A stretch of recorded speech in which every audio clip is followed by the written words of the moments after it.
Star news Marathi, नवे पाऊल नवी दिशा। आळसंद पंचायत समिती गणात रोशन जाधव यांचीच हवा। गावाने घेतला एकमुखी निर्णय। काय म्हणाले उमेदवार रोशन जाधव? तुम्हाला सोने खरेदी करायचंय तर मग चला विट्याच्या ओम ज्वेलर्स मध्ये।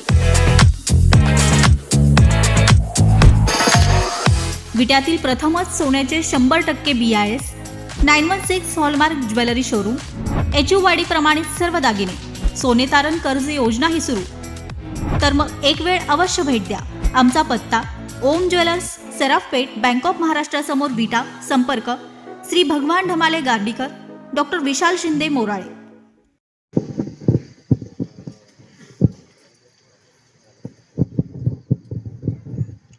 आपले स्वर्गीय आमदार अनिल भाऊ बाबर यांना विनम्र अभिवादन करून मी माझ्या भाषणाची सुरुवात करतो। आपल्या गावचे लाडके सरपंच बाळासू जाधव, आळसनचे माजी सरपंच हिम्मत भाऊ जाधव, त्यांच्याबरोबर आलेली सर्व टीम, माझे जीवाभावाचे सहकारी, आम्हीच्या दोघांची राजकारणाची सुरुवात बरोबरीने झालेली अजित भैया जाधव, दुकानाकडे असून सुद्धा गेले 1 महिना माझ्या उमेदवारीसाठी प्रयत्न करणारे माझे चिचणीचे जीवाभावाचे सहकारी अशोक शेठ निकम, रोज मला दिवसातून 50 वेळा ह्यांना फोन करा, त्यांना फोन करा, दिवसात 50 नंबर ते पाठवत असतात। आपण जर बघितलं तर दुकानदारीकडे असणारा माणसाचा गावाच्या राजकारणात फारसा संबंध नसतो, पण त्यांनी अतिशय प्रामाणिकपणे माझ्या उमेदवारी फायनल झाल्यानंतर त्यांनी 10 दिवस तुझ्या प्रचाराला येतो म्हणून ते काल आज चिचणीमध्ये पोहोचलेले, ते पण आज उपस्थित आहेत। तसेच माझे वडील रमेश भाऊ जाधव, तसेच सर्वांची नावं आता घेत नाही, फार उशीर झालेला आहे, त्याबद्दल दिलगिरी व्यक्त करतो। मला आळसंद पंचायत समितीची उमेदवारी पूर्ण गावाने ज्यावेळी भयांच्या समोर नाव घेतलं त्यावेळी भयांना सुद्धा आश्चर्य वाटलं की एखाद्या राजकारणात एखादा व्यक्ती पुढे जात असताना की गावातील त्याच्या आपापसातले गट तट असतात, परंतु गावातील माझ्याकडून काही चुका कधी झाल्या असतील त्यात मी बदल करून, कधी माझ्या काही चुका झाल्या असेल राजकारणात त्यात मी बदल करून सर्वांना, ज्येष्ठांना, माझ्या बरोबरच्या युवकांना बरोबर घेऊन जाण्याचा प्रयत्न केला। गेल्या 3 वर्षापूर्वी मी ग्रामपंचायत सदस्य म्हणून निवडून आलो। बाळूभाऊंच्या मार्गदर्शनाखाली मी 2012 पासून राजकारण करत होतो। तसेच शिवाभाऊंच्या सुद्धा मला काही अडचण आली, चुकाल्या तर मी शिवाभाऊंना विचारून काही निर्णय घेत असतो। तसेच गावातील सर्वांना, संतोष बावडे असतील, बाजीनाना सर, कोणाचं नाव राहिलं तर त्याबद्दल माफी असावी। आज हिम्मत भाऊंची आज उमेदवारी फायनल झाली। गेल्या 5 ते 6 दिवसापासून माझी तारेवरची कसरत चालू होती। पलीकडच्या 3 गावात गेले की आमच्याकडचा उमेदवार मिळावा, आणि आळसनमध्ये अशी परिस्थिती, भाऊंची उमेदवारी जाहीर पहिल्यांदा अर्ज भरला, जेवढं वातावरण चांगलं नव्हतं तेवढं ह्या 3 दिवसात विशालदादा पाटलांच्या सारखं अर्ज मागे घेतील ह्या उद्देशाने त्यांच्या गावात कुणाच्याही घरात गेलं तर आमच्या उमेदवाराच काय झाले सांगा, एवढाच प्रत्येक जण प्रश्न विचारत होते। आम्ही सर्वांनी 7 गावांनी प्रयत्न करून भाऊंची उमेदवारी आज फायनल झाली। त्यांचा एकच पक्षातर्फे अर्ज राहिला। आज खांबाळे असेल, वाजर असेल, चिचणी, मंगरुळ, बामणी आणि आपले गाव, या सर्व गावांनी माझी एकमुखाने शिफारस केल्यानंतर पक्षाने सुद्धा माझ्यावर अतिशय विश्वास दाखवला। आजकाल राजकारणात बघता पक्ष भीती असते की एखादा उमेदवार मागे घेतो नाही, परंतु भयांना, दादांना मी शब्द दिलता, तुम्ही कधीही सांगायचा रातच्या 12ला म्हणा, रोशन आपल्याला अर्ज जर माघारी घ्यायला लागेल, तुम्ही दुसरा कोणता उमेदवार दिला तरी सुद्धा मी त्याच्याबरोबर ताकदीनं उभा राहीन असं मी त्यांना शब्द दिलेला होता। कामाच्या बाबतीत बोलायचं झालं तर मी गावामध्ये अतिशय चांगल्या प्रकारे काम केलेलं आहे। तसेच पाण्याच्या बाबतीत माझा चिचणी असेल, मंगरुळ, बामणी या सर्व गावामध्ये टेंबूच्या पाण्याच्या माध्यमातून अतिशय चांगला संपर्क आहे। ज्यावेळी कॅनलचं पाणी सुटते त्यावेळी आम्ही खेळीमेळीने प्रत्येक गावं 4-4 दिवस वाटून घेतो। आळसनची परिस्थिती वेगळी आहे, तुम्हाला कॅनलच्या पाण्यासाठी झटावं लागत नाही, तुम्हाला 2-2 कॅनल गेलेले आहेत, तुमचा तलाव कायम भरलेला असतो, पण आमची परिस्थिती फार वेगळी आहे। आमच्या पिण्याची पाण्याची अडचण अजून सुद्धा आहे।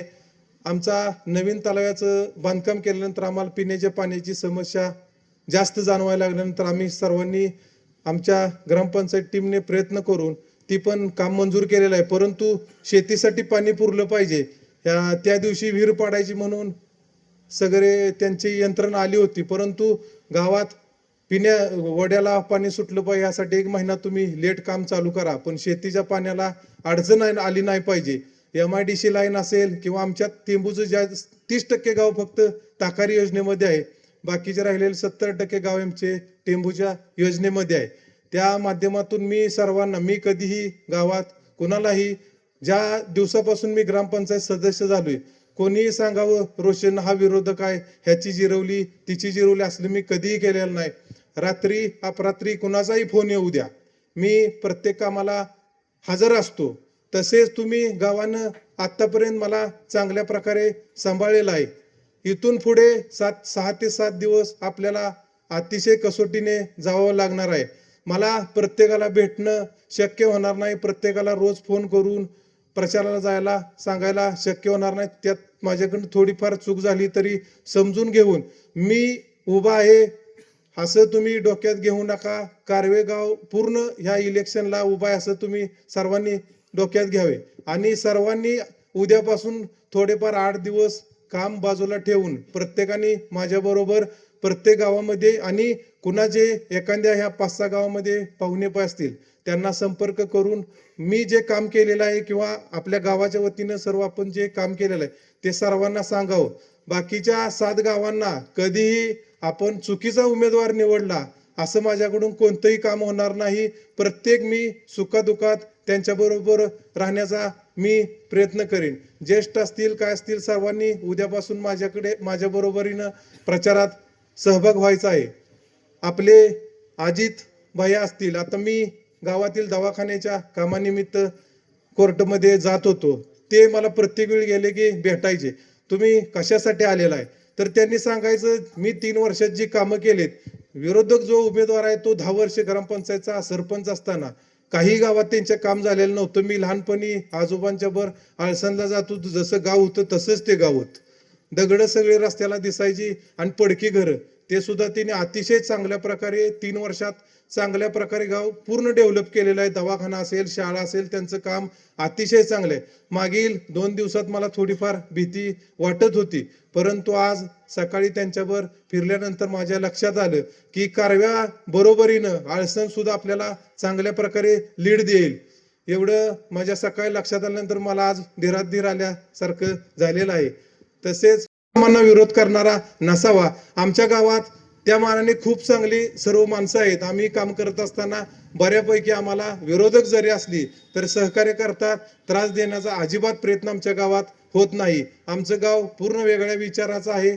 चांगल्या प्रकारची माणसं आहेत. चुकून माझ्याकडं कधी वाद मिटवताना किंवा काही ठिकाणी जर मी माझा स्वभाव थोडा स्पष्टपणे बोलणार असल्यामुळे जर कुणाबद्दल जर चुकीनं जर काही बोललो असेल, माझ्या मनात काहीही नसतं. जर कुणाबद्दल वाईट एखादा शब्द गेला असेल त्याबद्दल सुद्धा मी गावाची माफी मागतो. तुम्ही मला आणि हिम्मत भावना दोघांना चांगल्या प्रकारे विजय कराल आणि माझ्यापेक्षा 4 मतं हिम्मत भावना गावातनं जास्त गेली पाहिजेत यासाठी तुम्ही प्रयत्न करा. एक बार मी मागे राहिलो तर चालेल, परंतु हिम्मत भाव माझ्यापेक्षा 4 मतांनी पुढे पाहिजे एवढं बोलतो आणि थांबतो. जय हिंद, जय महाराष्ट्र. आपल्या परिसरातील लेटेस्ट बातम्या पाहण्यासाठी स्टार न्यूज मराठी YouTube चॅनलला आत्ताच सबस्क्राईब करा.